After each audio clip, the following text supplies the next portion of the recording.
Unwind with me for a bit, my unconventional urban legends, and let's take a look at how we got to Jordan Peele's and Nia DaCosta's most recent summoning of the Candyman. I've seen it, and if you clicked on this video wondering if you should watch it, then the answer is yes. There's just a lot going on in this movie. It's very relevant to our times, the characters are engaging, and the body horror is seriously great. Anyone got trypophobia? There's a scene near the end that you might want to cover your eyes for. But that being said, it isn't a perfect movie, and I will kind of go over my complaints before I get into what I actually want to talk about. Don't worry, that's all coming, but I do know that some of you are probably watching to get a sense of whether or not you want to see the movie yourself. And once I get into what I actually want to talk about, I might have to go into some slight spoiler territory. Nothing too extreme, but I did want to get all the spoiler-free stuff out of the way first. Candyman. Part 1, a spoiler-free overview of what I didn't like about Candyman 2021.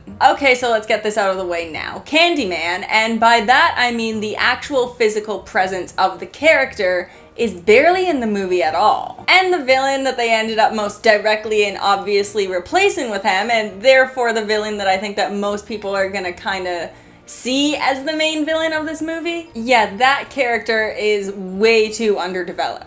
Easily the biggest strength of the original movie is Tony Todd as Candyman. Like, the man was born to play the role. He just has such a presence about him. Even though you know that he has thrall-like powers capable of making you his unwilling servant forever, he almost doesn't even need them because he has those sad brown eyes. And did I mention a tragic backstory that makes you almost imagine that you can see a little lip quibble maybe? Plus he's got a killer bod. I don't know, there's just something that I find very interesting about Tony Todd's approach to this character. Because although Candyman is given a tragic backstory, the direct actions that we see him take in this movie are monstrous. Dude beheads a dog, and yet 16-year-old me was still willing to, you know, at least get coffee and see where it goes, maybe. I think that's because Tony Todd, and I'm sure many of the filmmakers involved in the original movie, saw the tragedy in his character's entire existence. And they really played up the humanizing aspect to this ghostly urban legend.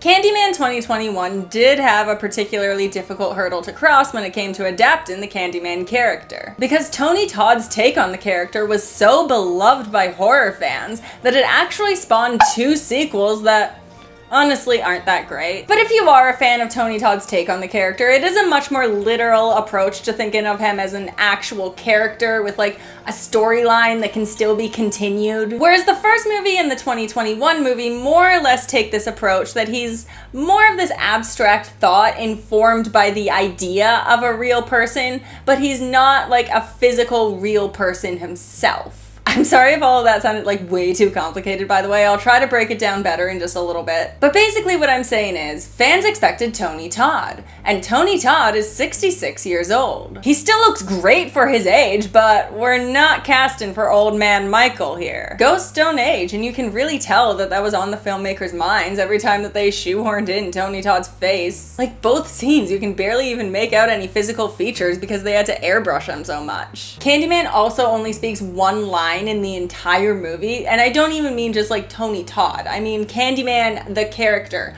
only speaks one line that consists of 2 words near the end of the movie. I feel like I would have liked to hear him speak a little bit more, especially considering Tony Todd's deep, booming voice was such a distinctive part of the character in the first movie. Your death will be a tale to frighten children, to make lovers cling closer in their rapture.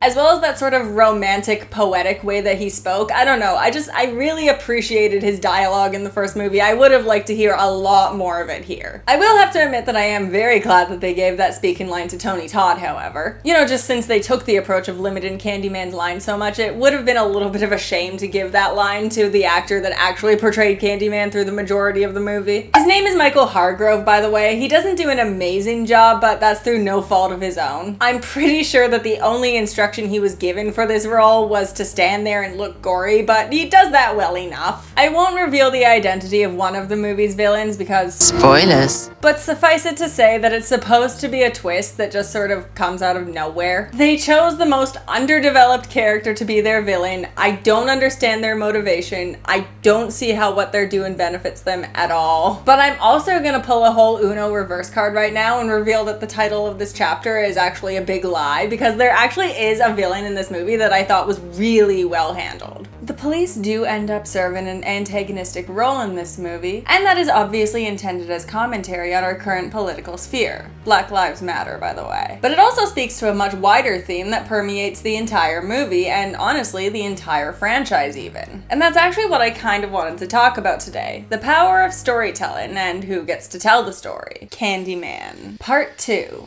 Urban Legends. I think we're all pretty familiar with the concept of bias by this point, but I find the way that bias can play into storytelling particularly interesting because of how revealing and potentially insidious it can be. Folk tales and urban legends tend to lean quite heavily on bias, due to our human tendency to either glorify or demonize, but also just because people really like stories with good, strong morals attached to them. A really good example of this would be the legend of the Hook Hand Killer, which you've probably heard about 1,000 times. To steal Clive Barker's joke from the short story that Candyman is based off of, 1985's The Forbidden. The lover is disemboweled, usually by a hook-handed man, and the body left on the top of the car while the fiancé cowers inside. It's a cautionary tale, warning of the evils of rampant heterosexuality. What the story is actually warning about are the dangers of premarital sex, but honestly, in just the most biased and dehumanizing way possible. It doesn't warn about any of the actual risks attached to sexual activity, like possibly contracting an STI or even worse, a baby, if you aren't careful. Rather, what the story chooses to focus on are the societal dangers around premarital sex. Like the fact that it's been so stigmatized that young people are still continuing to do it, just in the most dangerous ways possible. And yes, young people feeling the need to go into dangerous areas for this purpose has put many lives in danger before. Like, I could probably go on all day about the way that queer people have lost their lives to this, but in this situation I think it might be more useful to highlight something that more resembles the actual urban legend. On February 22nd, 1946, 25-year-old Jimmy Hollis and 19-year-old Mary Laurie were both shot and assaulted by a yet unidentified man while they were parked at a lover's lane. Both managed to survive, but only 1 month later, 29-year-old Richard Griffin and 17-year-old Polly Ann Moore were both shot and killed at a nearby lover's lane. This set off a series of similar killings known today as the Texarkana Moonlight Murders. And the thing is, think about the lives that were lost that were completely preventable. They didn't need to be in that place. They could have been safe in their homes, and yet they weren't safe because of the stigmatized yet otherwise human activity they were engaged in. We as a community contributed to their deaths, so how do we as a community contend with that?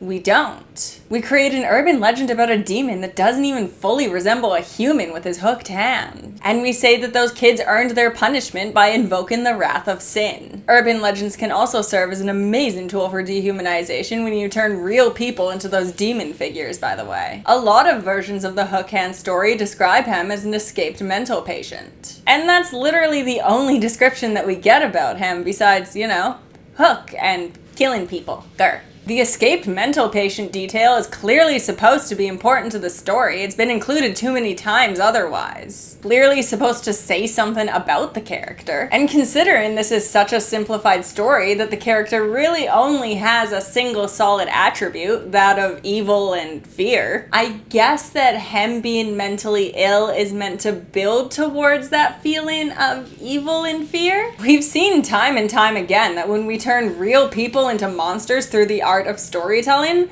that can have devastating effects. You guys know me, I will take any opportunity to bring up witches. But there's this book that was written back in 1486 by reigning douchebag supreme Heinrich Kramer. It's called the Malleus Maleficarum, and it was written as a sort of handbook on how to spot a witch and what to do once you found her. Basically, it was a how to torture guidebook. It caused a lot of harm. It's kind of impossible to say how many real women had their lives utterly destroyed by that book. And the reason why I'm foregrounding women when I say that, even though I know that men suffered as well, is just because of this passage from the book here. There are others who give different reasons for why women are found to be superstitious in larger numbers than men. They have loose tongues and can hardly conceal from their female companions the things that they know through evil art.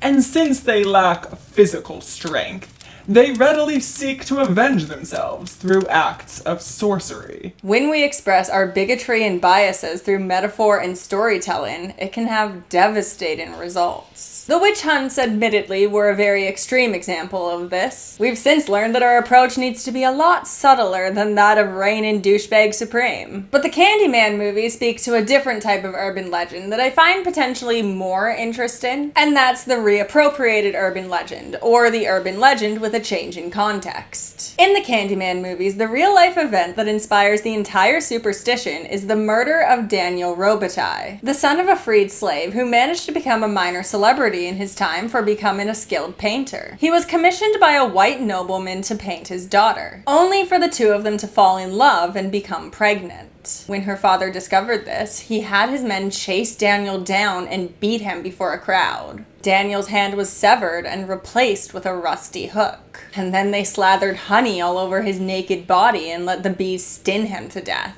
And now, whenever you look in the mirror and say Candyman 5 times, Daniel Robitaille will appear and kill you. The thing that I really like about the way that this story is presented in the first movie is that it's all told to us as exposition. Typically, the advice in movies is show, don't tell. But in this situation, the fact that we don't directly see anything adds a sense of unreliability to the truth of what we're hearing. As far as we know, Daniel Robitaille never even existed. And the sensationalist nature of the details kind of support that theory. To me, this story sounds less like the lived experience of a single man named Daniel Robitaille, and more like a myth inspired by several cases that happened to multiple people. Maybe even all people of the same post-slave generation. Maybe there was one black artist who was commissioned by a white nobleman and ended up getting murdered for an unrelated reason. And then his story ended up getting confused with that of another black man who maybe got murdered for falling in love with a white noblewoman. And then maybe their stories ended up getting confused with another black man who got honey smeared all over him. Just because the story itself isn't true doesn't mean that there isn't truth to it. And this is actually a pretty important theme in the first appearance of Candyman. Candyman. Part 3. Clive Barker. So I'm not gonna lie, this does feel like a slightly odd point to bring up Clive Barker's story, because you know all that background that I just gave you about Daniel Robitaille? Yeah, forget that. The Candyman is not given a backstory in Clive Barker's version, and is in fact a white man set in England. All of the Daniel Robitaille stuff was added when they decided to set the movie in the States. The short story was very intentionally set around this impoverished neighborhood with a high crime rate, and when Bernard Rose went about choosing a location for the movie, he settled on Cabrini Green, a housing project that had been built during the time of segregation and that continued to have a high black population after segregation ended. The area was also well known for its deplorable conditions and high murder rate. But going back to the short story for a little bit, there's a very interesting passage here that I think was sort of a jumping off point for the movies. The scene from the movie that you can probably think of as being closest to this in tone and setting and all of that is that dinner scene when everyone's sitting around gossiping about Helen's thesis and the believability of the Candyman myth. In the short story, however, the thing that really seems to shock Helen the most is just this concept that it's at all possible that people can be horrifically murdered every day and yet we don't hear about it. Perhaps the police are suppressing it, Daniel commented. Conspiracy, said Trevor, plainly cynical.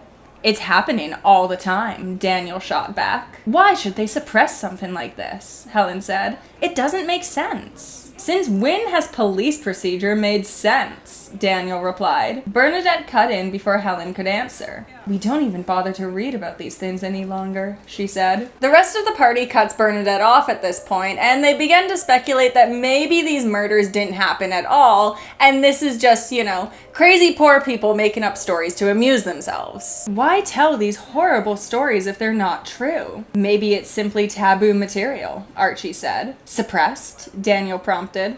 Not the way you mean it, Archie retorted. The whole world isn't politics, Daniel. Such naivete. What's so taboo about death? Trevor said. Bernadette already pointed out. It's in front of us all the time. Television, newspapers. Maybe that's not close enough, Bernadette suggested. Helen then asks Bernadette what she means by this, to which Bernadette replies, maybe just that death has to be near. We have to know it's just round the corner. The television's not intimate enough. The group seems pretty content to just accept that, poor people are just gonna make stuff up. But Bernadette claiming that death just doesn't have enough of an impact when viewed through a screen reminds me of the very first line from this story. Like a flawless tragedy, the elegance of which structure is lost upon those suffering in it. The perfect geometry of the Spectre Street estate was only visible from the air. When I read, I like to focus on the opening passage of the story because the opening passage sets up the tone for the entire thing, especially when you're working with such a contained medium like a short story. And this sentence right here is a great example of introducing a theme right from the beginning. Tragedy is elegant when viewed from the outside, by people who are not at all affected by it. But for those who are touched by the tragedy itself, there is no elegance. There's not even structure. One good example of this from real life that you can sort of think of would be like the internet's tendency to romanticize serial killers while also completely forgetting about the victims that suffered at their hands, as well as the loved ones and families who in many cases are still alive today. This opening sentence seems to kind of treat it as though not recognizing this tragedy is in itself a tragedy, as though in the middle of the most horrible things that could possibly be happening to us, we should all take a moment and think, it's kind of cool that this is happening right now. Which is weird, but it also kind of tracks with the tone of the rest of the story. The Forbidden's interpretation of urban legends is that, yes, they are based off of stories of human suffering. And no, that suffering isn't okay. But the fact that people will continue to remember you after your death and even keep your name around for years by sensationalizing stories of you is actually kind of a compliment. Okay, I will admit that in today's political climate, it seems very wrong to imply that being murdered is at all a compliment. But at the same time, I can sort of understand where Clive Barker is coming from here. There's a sort of weird pessimism to every single Candyman story, honestly, where they seem to imply that a violent end is just inevitable. In Forbidden, Helen's violent end is an inevitable consequence to her kindness. Unlike the rest of her grad student friends who just sort of shrug these stories off as urban legends and continue on with their lives, Helen actually tries to get to the truth behind them. She wants to help these people who aren't getting their stories told, but she ultimately finds that revealing the truth is just impossible because she's gotten involved with forces much larger than she is. Urban legends can't be explained, and if she's gonna try to mess with the natural order of things by explaining them, then she's gonna become a sacrifice to this idea of urban legends. Which, when you take that message to heart, can be very discouraging. Why help people if it's all fruitless and it just ends in violent death? So Clive Barker decided to take the somewhat odd approach and say, there's a sort of beauty in being turned into this sacrifice to the idea of urban legends. For what it's worth, when Clive Barker wrote this story in the mid-80s, he was an openly gay man living under the rule of Margaret Thatcher. Children who need to be taught to respect traditional moral values are being taught that they have an inalienable right to be gay. So I think I can understand him having this mentality that, there's power in accepting that you're never gonna win the major fight, but that doesn't mean that you don't keep trying to do what you think is right. Candyman. Part 4, the movies. I've already spoken a lot about the first movie. You guys already know Candyman's backstory and why it was introduced. But I still do want to talk about that movie, mostly about the ways that it took ideas presented in the short story and built on them. And in turn, the 2021 movie took ideas from the 1992 movie and built on those. This is also the part where we may get into some minor spoilers, by the way. For one, the 1992 movie introduces a theme that may have been hinted on in the book, but not nearly enough. And that's the question of who gets to control the story, and how the urban legends that we end up with can be heavily affected by bias. Helen's husband is much older than she is, and he already works in the field that she's just emerging into. All of this gives him a level of power over her, something that he fails to recognize. And so he regularly says and does things that undermines her work.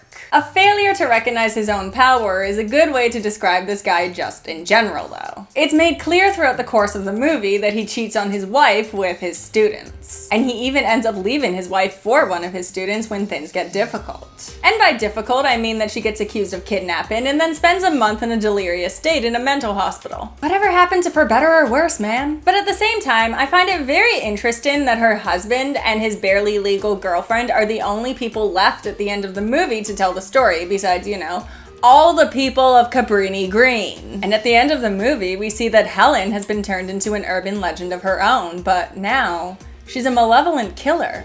A monster. This theme gets furthered in Candyman 2021, when our main characters share her urban legend, but it's a legend that gets all the facts wrong. It claims that she was responsible for beheading the dog and kidnapping Anthony, not Candyman. The story also claims that Helen ran into the bonfires in attempts to murder Anthony. And when the people of Cabrini Green apparently wrestled the baby away from her, she jumped into the fire alone. But the people of Cabrini Green were all there to witness that Helen jumped into the bonfire to save Anthony. She even hands the baby back to his mother before they pat the flames out on her back. And then they all held a procession at her funeral that is a little cringy, not gonna lie. Like, maybe the mom who owes Helen her baby's life could have done something, but this, the way that it's treated, kind of feels a little white saviory. But anyway, you're telling me that with all of those witness testimonies, and with an already established urban legend, the Candyman legend, nobody picked up on Helen's story as being A, connected to his, and B, one where she was the victim here? Like, even in Candyman 2021,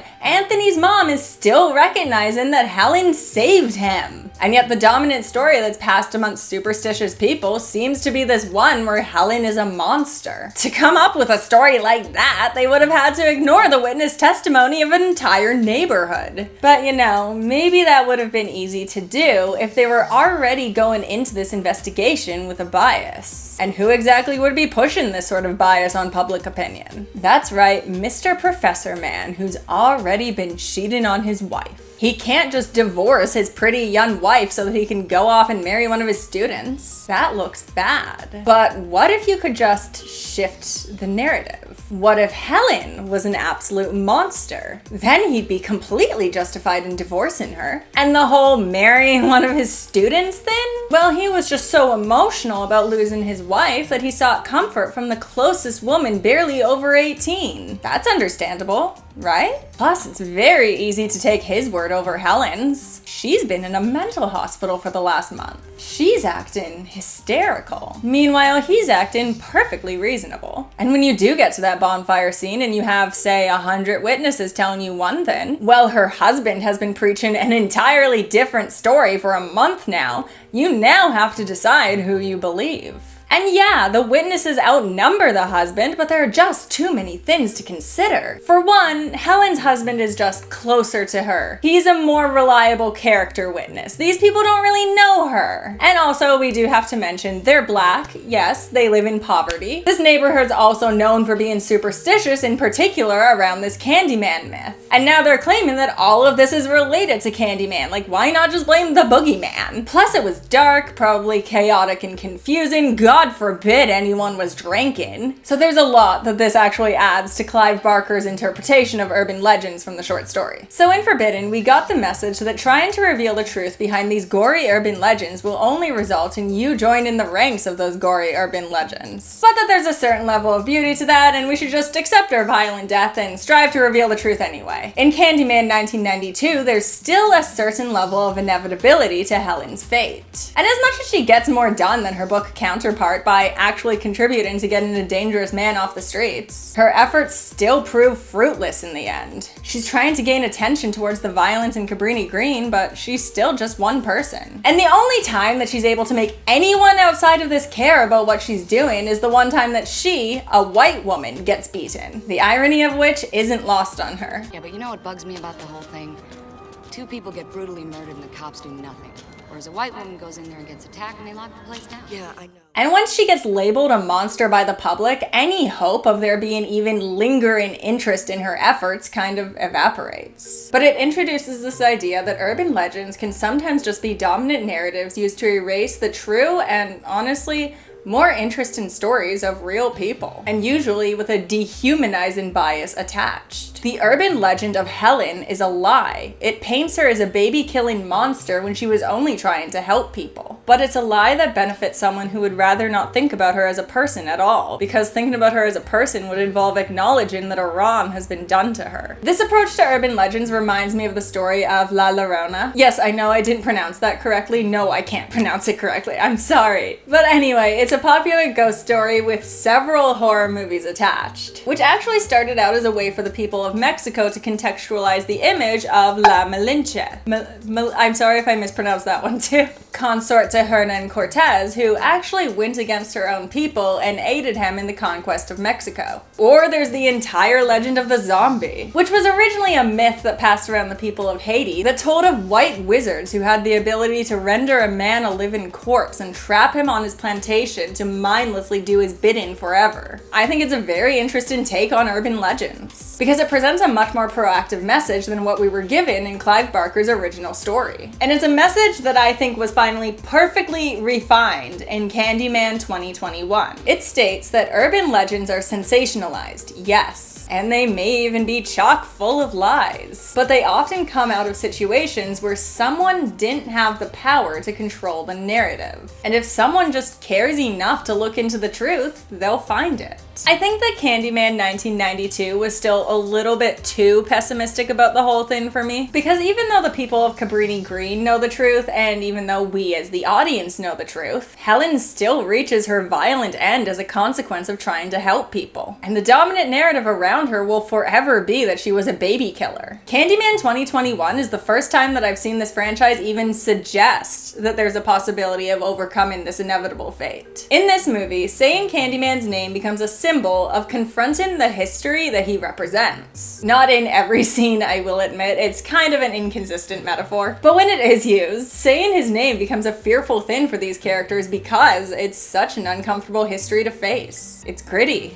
It's dark, and it isn't just the history of Daniel Robitaille. And as difficult as it is to confront, it's necessary, because the memory of Candyman isn't going to just go away, and it's going to continue harming people. The single line that Tony Todd is allowed to speak in this movie is a call to action, to spread the truth of his story, to stop hiding behind urban legends and to confront both the history and the present. It's a hefty action to request of us, but we don't really have any other choice because this is still happening. New urban legends keep being created for us to whisper about. The woman who died under suspicious circumstances, whose husband was just a little bit too controlling. The black man killed for doing something that would have been considered completely innocent if not for his race. They're still with us, making the horror of Candyman far more real than most slasher franchises. And by the way, yes, this is me basically admitting that the one thing I did really complain about this movie isn't even really a problem for me. Like, yes, I would have liked to see more Tony Todd, and I do think that his exclusion from this sequel makes it less enjoyable to watch than the first one was. But that being said, the first one still exists. I can go back and watch that anytime, and I understand that this movie wanted to take a different approach, and I appreciate what they did. Because we really do need to talk about how empowering it is to end the movie on this call to action. Instead of it becoming this story about how helping people always results in violent death, we're given a survivor who's able to continue the fight, who can still do something about this. So instead of the whole movie being a tragedy where you just watch this woman's inevitable downfall, the purpose of the movie instead seems to be to force you to watch all of these injustices happen and then ask you at the end, what are you gonna do about this? And honestly, I even just think about Clive Barker and the absolute defeatist attitude that he must have been in when he wrote that short story. You know, maybe the violent death that he viewed for himself wasn't necessarily burning alive in a bonfire. Maybe it was contracting HIV or AIDS in a time when politicians were literally refusing to research into a cure because they viewed the disease as a way to punish the gays. I honestly think that Clive Barker would be very proud to watch this movie today, because look at how far we've come in just a few short years. There's a heavy queer presence in this movie, and that's just okay. And yeah, we still have politicians making homophobic comments, but it isn't nearly as bad as it used to be. We are starting to see evidence that get into the truth behind these stories, and actually confronting them on a one-on-one level can have merit. We can make change. We've done it before. We can do it again. It isn't as fruitless as we once thought. It may be a fact that way too many stories end this way, but that isn't a fact that we can't change. As usual, it's an honor to be joined by you, my pets. If I got anything wrong, then please nicely let me know in the comments. I promise that I will read it with an open mind and take everything into consideration. I'm not a perfect person, so please call me out if you have to. But if you'll excuse me, I have a spell to finish. Candyman. If you were to go down to the description box, you would find the Amazon link to my book, Poor Pretty Creature, available wherever you can find ebooks. And well, I'm still here. Although it is completely unnecessary to donate, I do understand that a lot of people are struggling financially right now. I did just want to mention that I have a Patreon, which will be linked below, as well as give thanks to the people who already support me there. Andre K, Scott Falks, Thrill House, and Wilson L. Ricks III. Donations can be as little as $1 a month, but as I said, absolutely no pressure whatsoever. Your support means the world to me, but so does the support of every single person who gives a like or a comment or even just a view. I can't wait to see you all next time.